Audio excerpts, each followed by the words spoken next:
bem? Vocês estão na paz?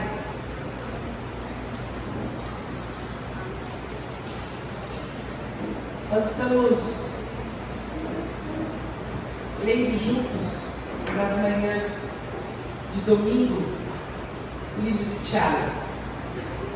Um livro escrito para igrejas onde os judeus estavam dispersos por todo o mundo, e havia necessidade, então, que Deus, usando a vida de Tiago, pudesse trazer um ensino prático de como que é a vida de um cristão, para que o cristão não se perdesse em sua essência e não perdesse aquilo que Deus quer fazer através do cristão no mundo, principalmente. Nós temos visto, irmãos, ao longo desses estudos, coisas muito práticas, e na semana passada nós falávamos sobre a língua, a influência da língua, a influência da nossa linguagem, não só a influência negativa, mas também a necessidade da influência positiva, como nós fizemos nessa manhã, quando você abençoa a vida de alguém, quando você ora por alguém, quando você intercede por alguém, quando você leva aqueles pedidos, aquele coração da pessoa que está com você diante do trono de Deus. A nossa vida, a nossa boca deve expressar aquilo que Deus deseja, para que a glória dele seja conhecida através de nós. Mas a gente entende que a gente vive no mundo, que a gente não divide a nossa vida como uma vida espiritual da vida secular, que a nossa vida é espiritual o tempo todo, que a gente vive a vida de Jesus o tempo todo. É isso que nós temos aprendido. Mas isso não impede que a gente viva conflitos. Isso não faz com que a gente deixe de ter embates no nosso ambiente de trabalho, a gente deixe de ter problemas com os nossos vizinhos, a gente deixa de ter problemas com a rede de telefonia e aquelas ligações de 20, 30 minutos quando a gente tem que resolver um problema. A gente deixa de ter problemas na nossa família, a gente deixa de ter problemas com os nossos temperamentos. Não, os problemas estão lá. E quando agora a gente vai ler os próximos versículos de Tiago, ele vai falar especificamente sobre como que nós podemos ou como que nós devemos lidar ou viver numa vida cheia de conflitos. Como que o cristão se comporta em meio a ambientes hostis? E a gente sabe que a nossa vida está ficando cada vez mais hostil, não é? A gente sente a hostilidade das pessoas nua e crua, nos nossos relacionamentos, nos nossos atendimentos. As pessoas que lidam com o público podem dizer melhor do que eu. A gente sente a hostilidade nas redes sociais, um lugar que deu voz para tantas pessoas, e aí a gente vê algumas postagens, alguns comentários, Twitter, às vezes irmãos, às vezes pastores, pessoas que ao defender as suas posições no alto da sua sabedoria ofendem outras pessoas, coisas que nós não vimos antes, e coisas que ferem aquilo que é a imagem de Jesus na vida do cristão. Às vezes você não tem vergonha quando você lê umas coisas de um cristão para o outro na rede social, você fala, meu Deus, que vergonha que eu tenho de ser crente. Que vergonha, porque estamos vivendo em ambientes hostis, onde as pessoas estão cada vez mais seguras de suas razões, e às vezes a rede social é um palco, e os leitores são plateia, e a gente não sabe muitas vezes como lidar com essas situações. Então, Tiago, ele vai falar para nós sobre a verdadeira sabedoria. Vini, pode passar para mim? Antes disso, eu queria só ler um versículo para vocês, de 2 Timóteo 2. Os versículos dizem assim: evite as controvérsias, tolas e fúteis, pois você sabe que acabam em brigas. Ao servo do Senhor não convém brigar, mas sim ser amável para com todos, apto para ensinar e paciente. Deve corrigir com mansidão os que se lhe opõem, na esperança de que Deus lhe conceda o arrependimento, levando-os ao conhecimento da verdade. Em dias e momentos que nós vivemos de conflito, onde muitas vezes nós devemos e precisamos nos posicionar a respeito da nossa fé, Porque se nós não nos posicionarmos, a verdade vai sendo diminuída. É a necessidade de um posicionamento. Aqui Paulo ensina para Timóteo que você precisa ter em mente algumas coisas importantes quando você fala em conflito. A primeira coisa é útil. Eu vou entrar numa briga, numa confusão, numa explicação, numa discussão, mas isso é útil ou isso é fútil? Será que há a possibilidade de eu continuar essa conversa sem perder o amor, sem perder a amabilidade? Eu estou fazendo isso para mostrar que eu sei mais e que eu estou certo, ou eu quero que a pessoa que me ouça, está me ouvindo, seja edificada? E principalmente, será que essa conversa no final vai trazer glória a Deus? Deus vai ser glorificado quando a gente encerrar essa conversa? Isso é sobre tudo. Isso é sobre a palavra, isso é sobre política, isso é sobre raça, isso é sobre gênero, isso é sobre relacionamentos familiares e pequenas discussões que a gente tem no dia a dia. Você precisa perguntar, isso é útil, isso é fútil? A pessoa vai ser abençoada, eu só quero mostrar que eu estou certo, eu sou maior do que ela. Será que Deus está sendo glorificado nisso? Caso contrário, evita, porque o crente não pode viver brigando. Isso é o que a palavra de Deus fala. O crente não pode viver contendendo, o crente não pode viver no ringue. Essa não é a vontade de Deus para nós. Deus não quer isso dos seus filhos. E quando a gente tem essa consciência que a gente não pode deixar de dizer a verdade, nós precisamos defender a nossa fé precisa ser defendida mais do que nunca. Alguns que exercem autoridade, aqui Paulo fala para Timóteo, você precisa ser manso para fazer isso. Você precisa ter amor para fazer isso. Você, quando for ensinar, você precisa ter um coração cheio de esperança, de conhecimento para trazer revelação na vida daquelas pessoas. Quando a gente tem esse coração, a gente começa a entender o que Tiago fala sobre sabedoria. Para mim, esses versículos de Tiago estão muito relacionados com esse texto de Timóteo. Se depois você quiser fazer em casa um exercício de ler esses dois textos e ver como eles se complementam, você vai entender qual deve ser a nossa postura, como deve ser o nosso coração em dias como esse que nós vivemos. Eu quero ler, por favor, você me ajuda hoje, porque eu sei o conteúdo. Quem é sábio tem entendimento entre vocês, que o demonstre por seu bom procedimento mediante obras praticadas com a humildade que provém da sabedoria. Contudo, se vocês abrigam no coração inveja amarga e ambição egoísta, não se gloriem disso, nem neguem a verdade. Esse tipo de sabedoria não vem do céu, mas é terrena, não é espiritual e é demoníaca. Pode passar, por favor. Pois onde há inveja e ambição egoísta, aí há confusão e toda a espécie de males. Mas a sabedoria que vem do alto é, antes de tudo, pura, depois pacífica, amável, compreensiva, cheia de misericórdia e de bons frutos, imparcial e sincera. O fruto da justiça semeia-se em paz para com os pacificadores. Aqui a gente vê Tiago falando sobre a sabedoria mais uma vez. É a segunda vez que ele fala sobre isso.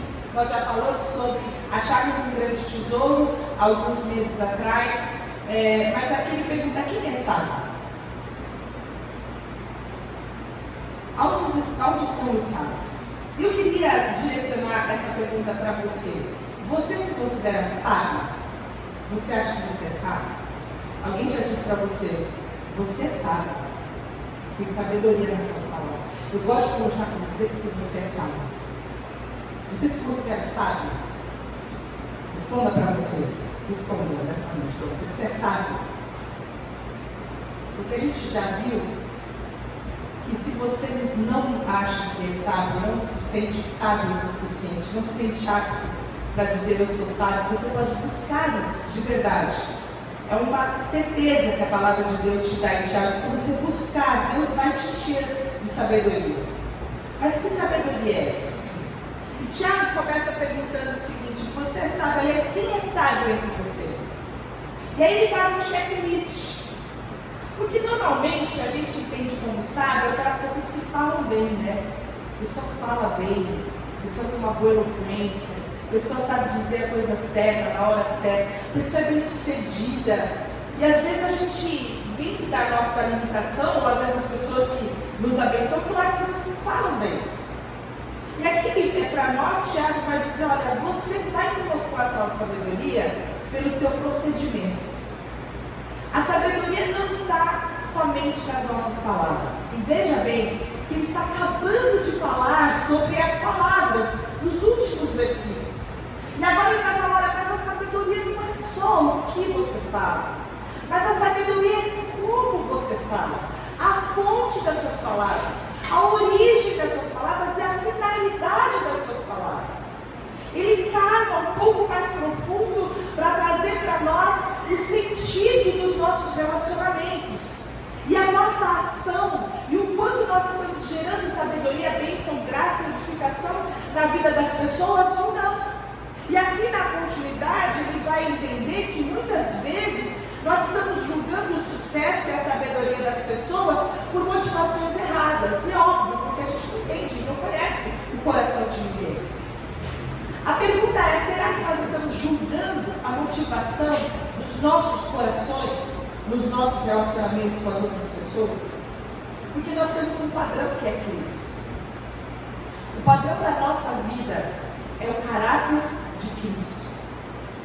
Quando nós olhamos, eu quero ser como é, eu quero ser como Jesus é. Eu quero que o meu caráter seja como o caráter de Jesus. E é algo que não existe no caráter de Jesus, essa ambição egoísta, a inveja, esse sentimento faccioso, essa ideia de que as pessoas devem ser menosprezadas, dominadas. E nós vemos que muitas vezes, quando nós estamos em um embate, em um conflito, esse é o real motivo pelo qual nós não largamos luz. E aqui Tiago vai trazer para nós alguns padrões sobre a sabedoria que vem do alto. E nós precisamos entender que a verdadeira sabedoria não está nos livros que a gente às vezes compra, os livros de pessoas que querem nos ajudar a viver bem, a viver melhor, a ter sucesso nos nossos relacionamentos. A gente vê que há uma sabedoria fantástica do mundo sobre a inteligência emocional. Acho que é Daniel Goleman, o nome do sujeito que trabalhou essa ideia sobre a gente ter um hemisfério direito e um esquerdo, um que fala da razão e o outro que fala da emoção, e conforme você vai gerando o equilíbrio desses dois hemisférios, você consegue ter um bom relacionamento com as outras pessoas, estar sempre motivado, desenvolver as suas capacidades. Mas se você perceber, essa é uma sabedoria que coloca você no centro de todas as coisas. A sabedoria que Deus vai nos dar hoje é completamente diferente dessa sabedoria que é uma sabedoria terrena e às vezes muito útil para os nossos relacionamentos, mas não é a sabedoria que Deus quer trazer para nós. Porque a palavra fala só mais um que o Senhor dá a sabedoria. Da sua boca procede o conhecimento e o entendimento, em Provérbios 2. Então a sabedoria vem de Deus. E como é essa sabedoria? Como que Tiago fala que essa sabedoria que nós devemos ter? Em primeiro lugar, pode passar a vir, é pura. E você sabe o que é puro? Puro é o que não tem mistura. Puro é o que em sua essência, sem qualquer tipo de liga ou contaminado por outra coisa. E aí o crente vai logo pensar em coisas morais, mas a gente precisa entender o que é a pureza dentro desse contexto. E Tiago está mostrando duas coisas terríveis que podem destruir o relacionamento das pessoas, que é a ambição egoísta e a inveja. Então, para nós termos uma sabedoria que vem do céu, a gente precisa estar longe do desejo de ser o centro e estar 100% certo o tempo todo. Essa não é a sabedoria de Deus. E é isso que muitas vezes impede a gente de aprofundar e abençoar a vida de outras pessoas. Porque a gente quer estar no centro, a gente quer estar no topo, a gente quer ser grande, ser maior e dominar os outros o tempo todo. Então a primeira coisa que a gente entende sobre a sabedoria que vem de Deus é que ela não está lá para me servir, para me fazer maior do que os outros. A sabedoria que vem de Deus está lá para que os outros sejam servidos, os outros sejam abençoados através da minha vida. A segunda coisa é que ela é pacífica. E existem dois versículos que falam, pode passar por favor, afaste-se do mal e faça o bem, Busque a paz com perseverança, 1 Pedro. Depois Efésios fala, façam todo o esforço para conservar a unidade do Espírito pelo vínculo da paz. E esses dois versículos têm algo em comum. Ele fala sobre perseguir, sobre se esforçar. Ele fala que a gente tem que perseguir a paz no sentido de como um caçador busca uma caça. E por que será isso? Porque a paz no relacionamento com algumas pessoas, você tem que perseverar muito, né? Tem um tipo de gente que Deus coloca do lado da gente, quando você vem na quarta-feira de oração e ora por paciência. Aí se chegam umas pessoas perto de você, que você tem que perseguir a paz. E a sabedoria, ela é pacífica. A sabedoria que vem de Deus é uma sabedoria que vem para estabelecer a paz, para ser aplicada aos relacionamentos. Ela vem para trazer unidade e não para trazer divisão. É tão bonito quando existem duas pessoas que estão com a vida absolutamente quebrada e vem alguém da parte de Deus que consegue unir novamente essas duas pessoas. Isso é da parte de Deus. Isso é Deus que faz. Ele usa seus filhos, homens, mulheres, às vezes crianças, para quebrar divisões e muros. Porque a sabedoria que vem de Deus, ela não gera contenda, ela não gera divisão, ela gera paz, ela é pacífica. E a gente precisa entender que não é uma paz muito fácil de se conseguir.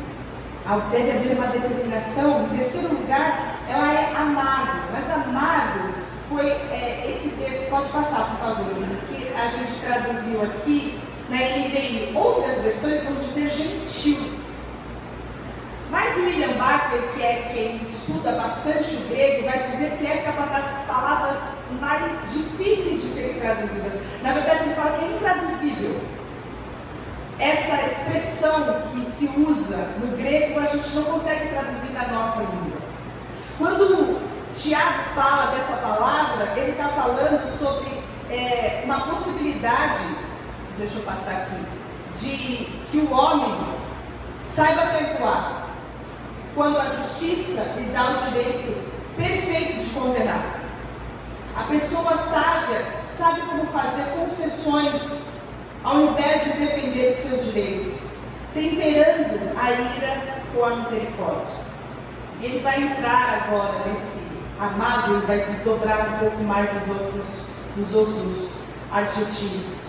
Ele está falando para nós que a pessoa que tem esse amor, nessa sabedoria, ela vai ter uma vontade de ceder, ao invés de ser aquela pessoa que fica exigindo reivindicações o tempo todo. O sábio, a pessoa cheia da sabedoria de Deus, não é aquela pessoa que fica lutando por mixaria, por cunharia, mostrando o tempo todo que está certo. Aquele chato, aquela pessoa insuportável, que quer sempre dominar as outras pessoas, mostrando que tem sempre razão em tudo, absolutamente tudo que ele faz. Essa sabedoria não é de Deus. A sabedoria que vem de Deus é uma sabedoria amável, de pessoas que sabem como tornar as situações. Depois a sequência ele vai falar que ela é compreensiva. E ser compreensivo é ser persuadido. A gente confunde muitas vezes compreensivo com inocente, com gente que é passado para trás, com gente que é bobinha. Mas na verdade o compreensivo aqui é aquela pessoa que está disposta a ceder sem perder a doutrina, sem perder o centro. Mas ela consegue compreender qual é a ideia da outra pessoa. A sabedoria não se põe afastando os conceitos e as verdades das outras pessoas. Ela está aberta, porque o sábio é sempre pronto para ouvir. Aquela pessoa que não quer ouvir, que ela não quer saber qual é a sua versão, ela não quer saber porque ela já tem a verdade dela, isso não tem sabedoria de Deus nenhuma nisso. O sábio, segundo o coração de Deus, ele é compreensivo. E ele é cheio de misericórdia. Pode passar, por favor. Cheio de misericórdia e de bons frutos. E a palavra de Deus fala que é bem-aventurada, é mais que felizes os misericordiosos, porque eles alcançarão misericórdia. Sede misericordiosos, como o vosso Pai é misericordioso, Jesus fala em Lucas. Então, se você perceber, nós estamos entendendo que o sábio, ele é mais que feliz.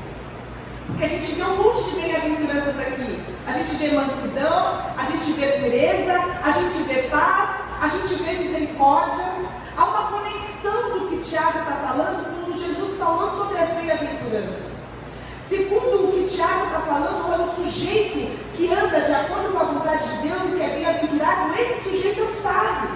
O sábio é o manso, o sábio é o puro, o sábio é o pacífico, o sábio é o misericordioso. O sábio é aquele que vai se parecer cada dia mais com Jesus, aquele que vai descer do pódio, aquele que vai se sentar e vai ficar na altura daquele outro que ainda não entendeu algumas coisas, para que ele possa ser ouvido, mas para que ele possa ouvir e compreender também. E não é só isso, a misericórdia ela dá bons frutos, a misericórdia ela traz uma ação, e a misericórdia é algo muito significativo, porque é quando você tem compaixão pela pessoa que está sofrendo, independente da sua culpa.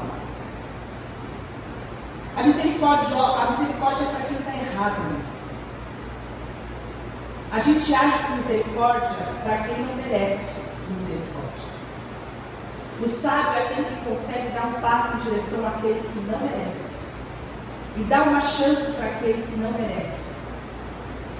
E quando nós entendemos que Jesus trata com a gente assim, que o amor de Deus foi revelado para nós quando Cristo, quando Deus nos amou, quando nós ainda éramos pecadores, a gente entende que a gente precisa dar um passo em direção àquelas pessoas que estão erradas, sem ser apontando o dedo e culpando e condenando essas pessoas. Porque o sábio, ele vai na direção de quem está errado com o coração cheio de misericórdia. E nesse momento, quando ele vai com o coração dele cheio de misericórdia, ele vai com o coração cheio de misericórdia com mansidão, ele vai com o coração cheio de misericórdia com amabilidade, ele vai com o coração cheio de misericórdia, ele vai de forma pacífica, ele vai com o coração cheio de misericórdia sem querer estar na frente, sem querer dominar, ele vai com o coração cheio de misericórdia de uma forma imparcial. São os outros dois, pode passar por favor, imparcial e sincera. Ele chega sem máscara, ele não precisa parecer melhor do que ele é, porque ele entende que o que ele tem de bom vem de Deus, não vem dele mesmo. Toda a sabedoria vem de Deus, ele não tem nada, ele pode ser quem ele é. O sábio é falho, o sábio não é perfeito, o sábio caminha sem querer mostrar as suas perfeições, ele mostra quem ele é na sinceridade. E o texto fala que ele é imparcial, ou seja, ele vai buscar a verdade, mesmo que isso não traga vantagem pessoal para ele, mesmo que no final daquela conversa ele chegue à conclusão que ele está errado, mas ele vai ser sincero. E quando nós vemos essa conduta de alguém que quer ser cheio do Espírito Santo, alguém que quer caminhar para edificar outras pessoas e não para estar sempre certo, alguém que busca saber se aquilo vai trazer a glória de Deus, alguém que busca saber se aquela conversa, aquela discussão é útil ou fútil. E você pode fazer isso na sua casa. Quando vocês começam a discutir por causa da luz que ficou acesa, quem foi, ou tantas outras pequenas coisas que às vezes geram desconforto em casa, tantas bobagens que mudam o clima da nossa casa, aquilo é útil. Aquele clima que vai se instaurar, aquela briga por as coisas tão pequenas, Deus vai ser glorificado nisso. Mas por que eu vou dar continuidade aqui? Para mostrar que eu estou certo e que o outro está errado? Será que eu estou falando de um jeito amável? Será que eu estou sendo mansa? Será que eu estou sendo pacífica? E se ele errou, será que eu estou sendo cheia de misericórdia? Quando nós entendemos isso, a nossa vida muda. Existe uma chave que muda na nossa vida. E a gente começa a ver aquelas pessoas que são um entrave na nossa vida, no nosso trabalho, às vezes na nossa família, como pessoas que são dignas de serem servidas e amadas. E que nós podemos ser úteis nas mãos de Deus para a edificação e para que o nome de Jesus seja glorificado. Mas muitas vezes nós estamos cheios da sabedoria terrena. A sabedoria terrena é aquela vontade imensa que a gente tem de estar certo e os outros errados, de ser bom e os outros os ruins. E o texto vai dizer, por favor, sobre a sabedoria terrena, que essa sabedoria, ela não vem do céu, ela é terrena, ela não é espiritual, e ele vai falar, ela é demoníaca. Contudo, se vocês abrigam no coração inveja amarga e ambição egoísta, não se gloriem neguem a verdade. Na outra tradução mais antiga, que é a versão Almeida Corrigida, fala: mas se tendes amarga inveja e sentimento faccioso no vosso coração, não vos glorieis nem mentais contra a verdade. Se você entende que você está vivendo uma vida enraizada num desejo de estar sempre certo, você está vivendo numa sabedoria que é terrena. Não se gloria disso. Se você realmente está sempre certo, tem uma gente chata que está sempre certa, né? Não tem? Você não conhece mesmo, sei lá. É chato pra caramba, tá certo. Você vai fazer o que? Nada, tá certo. Mas não pode se gloriar nisso, o texto fala. Você não deve se gloriar. Em outras palavras, está dizendo: para de ser arrogante. Seja humilde. Tenha um coração humilde. Deixe o seu coração alerta para que você perceba se o seu coração está cheio de orgulho, de ambição egoísta, de ser maior do que os outros. Preste atenção no seu coração e não minta sobre isso. Se você se olhar no espelho, você vai se lembrar que a gente está falando do Tiago como se fosse um espelho. E você se olhar no espelho hoje, você fala: caramba, eu sou meio arrogante mesmo. Eu sou meio presunçoso, eu quero mesmo estar sempre certo. Eu gosto de mostrar para as pessoas que elas estão erradas. Não minta sobre isso. Tiago está falando: se olhe no espelho e veja que você está cheio de uma sabedoria que é terrena, que você está vivendo uma sabedoria que não vem do céu, que isso não agrega a glória de Deus na sua vida. Não minta sobre isso. E tenha consciência que esse tipo de sabedoria, quando ele fala que ele é terrena, é que você não está compreendendo o reino de Deus e a vontade de Deus. Quando falar que é natural, está falando que ela não é espiritual. E quando falar que ela é demoníaca, é que ela é demoníaca mesmo, que a fonte da sua sabedoria não está em Deus. E às vezes você pode estar sendo usado pelo diabo para infernizar a vida de outras pessoas, só porque você está certo. Essa não é a sabedoria de Deus, não é isso que Deus quer. E quando nós concluímos o nosso texto, no versículo 18, por favor, Vini, pode passar mais uma. Ele fala: o fruto da paz semeia-se em paz para os pacificadores. E se você lembra do conceito que ele está usando nesse capítulo, você vai se lembrar que quando ele fala sobre a boca e a língua, ele fala sobre frutos bons, e ele fala sobre frutos ruins, ele fala sobre fonte boa, e ele fala sobre uma fonte amarga, e aqui ele volta nesse mesmo capítulo para o mesmo princípio. Nós precisamos saber qual é a fonte do nosso coração, qual é o fruto que nós estamos dando, porque você colhe aquilo que você planta. Se você é um fazendeiro que você planta milho, você vai colher milho e você não vai colher feijão. Se você é um crente no Senhor Jesus, que semeia paz, você vai colher paz. Se você é um crente no Senhor Jesus que semeia misericórdia, você vai colher misericórdia. Se você é um crente, você é um cristão, que você vai colher aquilo que você tem plantado, você vai ver que às vezes os seus relacionamentos são relacionamentos fracos e quebrados, porque você é cheio da sabedoria terrena. E você vai ver que muitas vezes você é útil poderosamente nas mãos de Deus, porque você é cheio da sabedoria que vem do alto, não vem de você mesmo, vem de Deus. Nós precisamos buscar o que vem de Deus, irmãos, para alimentar a vida das pessoas que estão próximas a gente, para ter a palavra dita ao seu tempo, como nós falamos, para trazer graça e edificação para aqueles que ouvem. Nós precisamos de Deus. O que a gente tem na gente mesmo não é suficiente para abençoar, para agregar, para somar. E quando a gente pensa na colheita, a gente sabe que ela não é acidental. A colheita é algo que você vai ter que investir tempo e esforço. Não vai ser da noite para o dia que você vai dar um fruto de paz nos seus relacionamentos. Não vai ser da noite para o dia que você vai ser sábio. Você vai ter que semear, você vai ter que se colocar diante de Deus, e você vai ter que mudar muitas vezes a forma das suas palavras, dos seus diálogos, a forma com que você enfrenta e confronta as outras pessoas, porque pode ser que você esteja certo, pode ser que as suas razões sejam certas, pode ser que você queira que o nome de Jesus seja glorificado, mas se você tirar o amor dessa equação, você vai ferir quem está ouvindo. Você consegue entender? Você precisa falar com amor, você precisa falar com mansidão, você Caso contrário, todo o conteúdo poderoso e precioso da sua mensagem vai ser ouvido. E os crentes estão muito duros, irmãos. Muito cheios de vontade de mostrar que estão certos. Muito preocupados com tantas agendas e filosofias. E perderam a essência de pregar o amor de Jesus. Jesus é amor. Deus é amor. E a forma com que a igreja, entre aspas, está se manifestando não é em amor, irmãos, isso é muito perigoso. Nós podemos mudar a partir de nós, fazer a diferença onde nós estamos. Você não vai subverter a verdade, você vai guardar poderosamente aquilo que Deus tem plantado no seu coração. Nós não vamos deixar a pureza, nós vamos manter a pureza do Evangelho, mas nós precisamos fazer isso com amor. E quando nós fazemos isso com amor, a palavra fala que esse fruto foi semeado em paz, vai voltar para nós em paz também.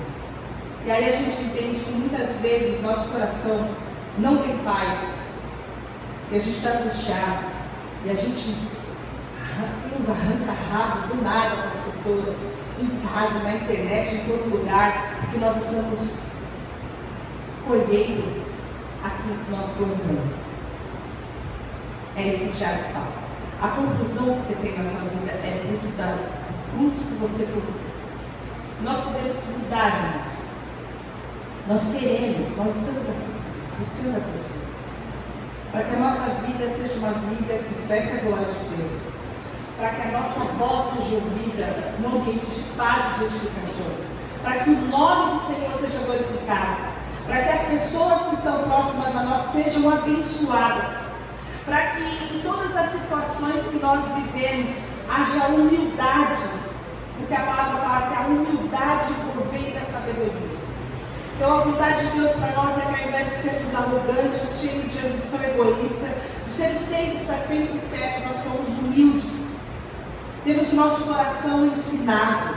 Quando formos ensinar, nós ensinamos com esperança, com amor e com mansidão. Temos os nossos olhos abertos para compreender que às vezes as pessoas que estão erradas precisam de misericórdia, porque nós somos alvos da misericórdia de Deus.